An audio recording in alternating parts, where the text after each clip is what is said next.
As a formal response to AA's latest video and discussion about the division of labour, I've pulled out a small extract from one of John Ruskin's works. I've recorded this excerpt and then analysed it afterwards.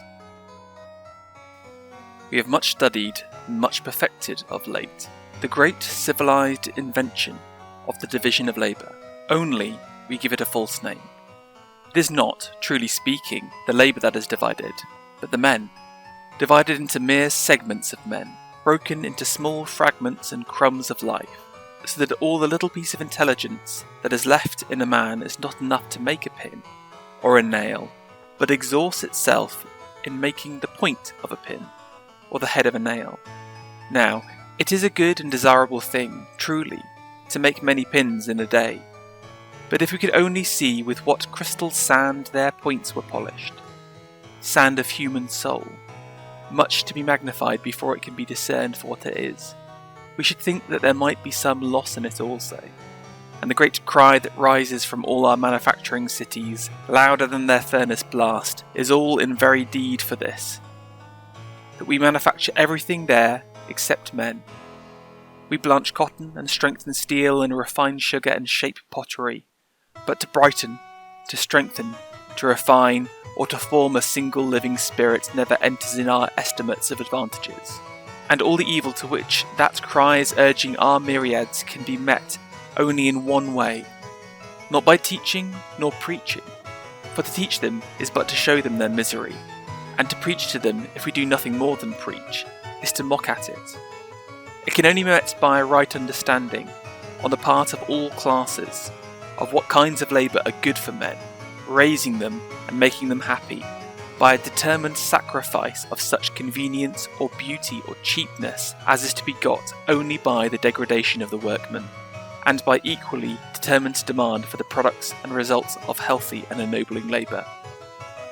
Our modern glass is exquisitely clear in its substance, true in its form, accurate in its cutting. We are proud of this. We ought to be ashamed of it.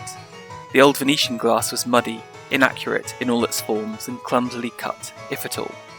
And the old Venetian was justly proud of it, for there is a difference between the English and the Venetian workman, that the former thinks only of accurately matching his patterns, and getting his curves perfectly true, and his edges perfectly sharp, and becomes a mere machine for rounding curves and sharpening edges, while the old Venetian cared not a whit whether his edges were sharp or not, but he invented a new design for every glass that he made, and he never moulded a handle or a lip without a new fancy in it. And therefore, though some Venetian glass is ugly and clumsy enough when made by clumsy and uninventive workmen, other Venetian glass is so lovely in its forms that no price is too great for it, and we never see the same form in it twice. Now you cannot have the finish and the varied form too. If the workman is thinking about his edges, he cannot be thinking of his design. If of his design, he cannot think of his edges. Choose whether you will pay for the lovely form or the perfect finish, and choose at the same moment whether you will make the worker a man or a grindstone. Nay, but the reader interrupts me. If the workman can design beautifully, I would not have him kept at the furnace. Let him be taken away and made a gentleman, and have a studio and design his glass there, and I will have it blown and cut for him by common workmen, and so I will have my design and my finish too. All ideas of this kind are founded upon two mistaken suppositions. The first, that one man's thoughts can be or ought to be executed by another man's hands. Second, that manual labour is a degradation when it is governed by intellect. On a large scale and in work determinable by line and rule, it is indeed both possible and necessary that the thought of one man should be carried out by the labour of others. In this sense I have already defined that the best architecture is to be the expression of the mind of manhood by the hands of childhood, but on a smaller scale, and in a design which cannot be mathematically defined. One man's thoughts can never be expressed by another, and the difference between the spirited touch of the man who is inventing and of the man who is obeying directions is often all the difference between a great and a common work of art. How wide the separation is between original and second-hand execution, I shall endeavour to show elsewhere. It is not so much important to our purpose here as to mark the other, and more fatal error of despising manual labour when governed by intellect. For it is no less fatal an error to despise it when thus regulated by intellect, than to value it for its own sake. We are always in these days endeavouring to separate the two. We want one man to be always thinking, and another to be always working, and we call one a gentleman, and the other an operative. Whereas the workman ought often to be thinking, and the thinker often to be working, and both should be gentlemen in the best sense. As it is, we make both ungentle, the one envying, the other despising his brother, and the mass society is made up of morbid thinkers and miserable workers.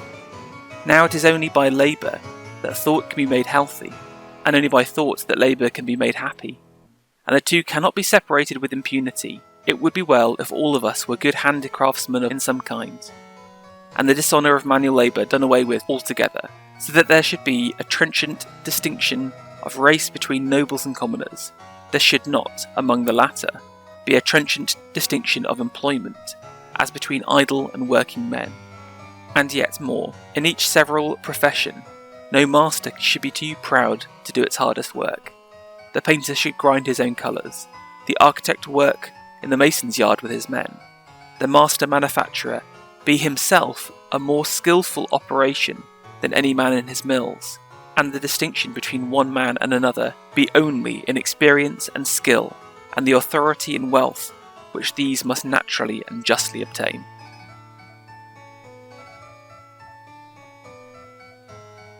Ruskin, in the second book of the Stones of Venice, reflects on the medieval manufacture and artistry of the lofty palaces that line the serene canals of that once great republic. Midway through the book, he diverts his thinking for a moment to consider the consequences of the ideology of the division of labour. The Industrial Revolution during the time of its writing, in 1850, was firmly established and had caused a huge migration from the countryside to the city, ravaging the ways of lives of many families. Disgusted by the impact that these changes in circumstance were having to traditional ways of life, he took aim at the ideas behind industrialism, with the division of labour as one of its key pillars. Now, to be clear, he is not arguing in stopping any forms of division of labour. He approves of the butcher and the blacksmith that Smith refers to in his passage, but Ruskin can see that this once honest notion has been run to its logical conclusion in the industrial age, with disastrous results. Ruskin also does not deny that the division of labour is the best way to create the most amount of product, but he challenges the idea that the only thing we should think about is the material output of man. Consider a county that had in it 100 blacksmiths all producing 1 nail an hour. Now consider a nail factory which employs 100 people, each tasked with a minute job on a production line, which can produce 1,000 nails an hour. Is life better for the former county or the latter?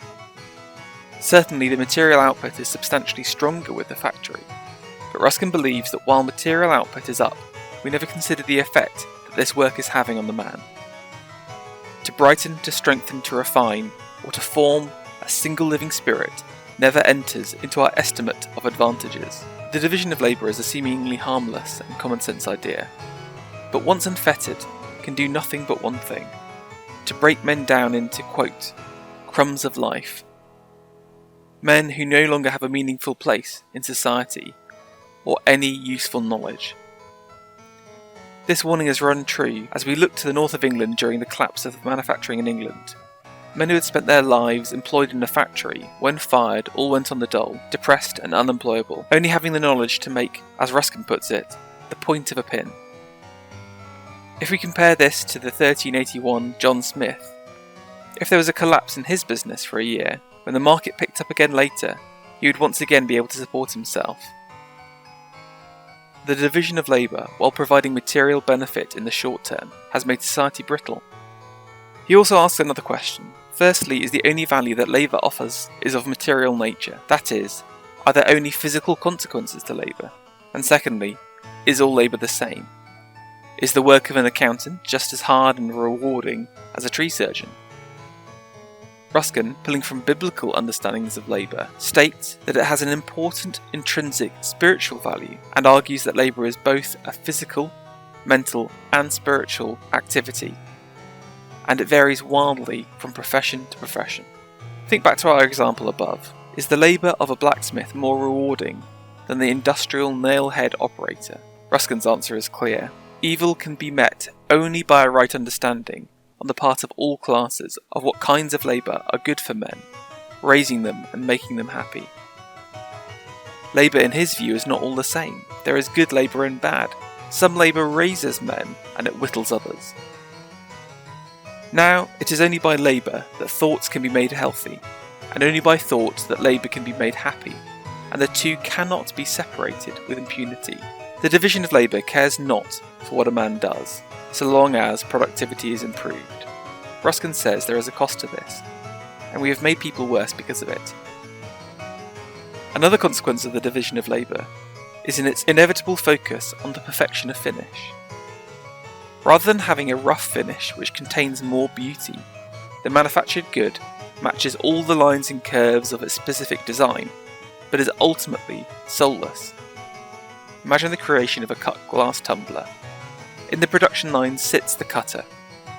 He has to make 12 different incisions on the surface of the glass as it moves down the line. Now that worker cannot deviate from his mission.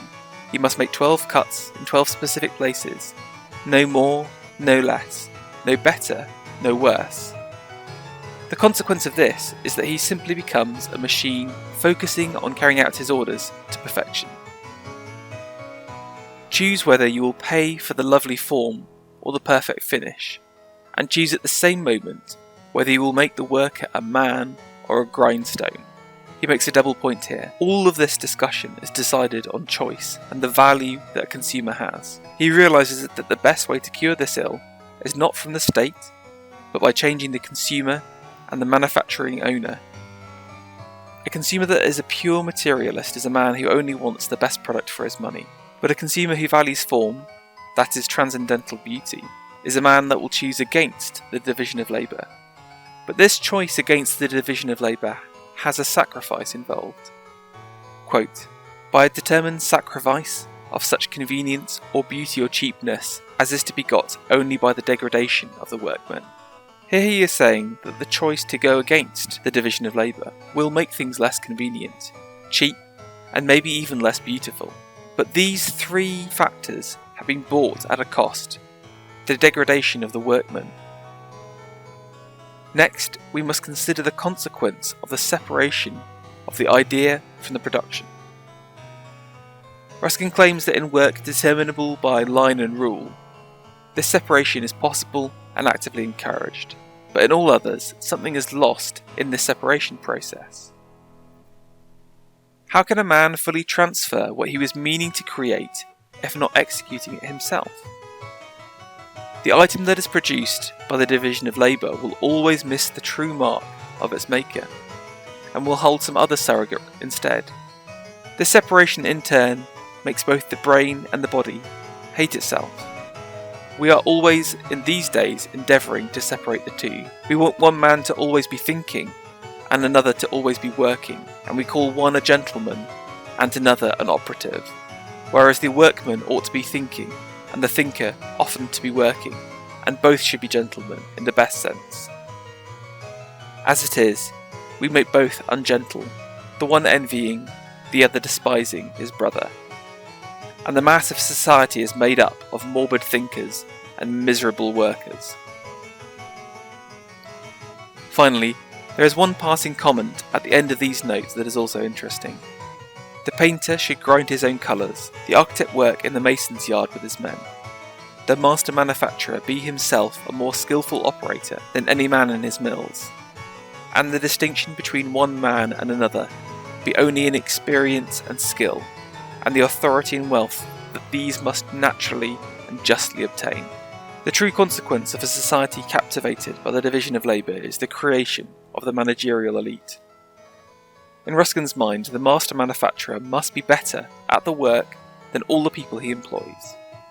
And we can see this notion carried out today in small businesses and entrepreneurial ventures across the country.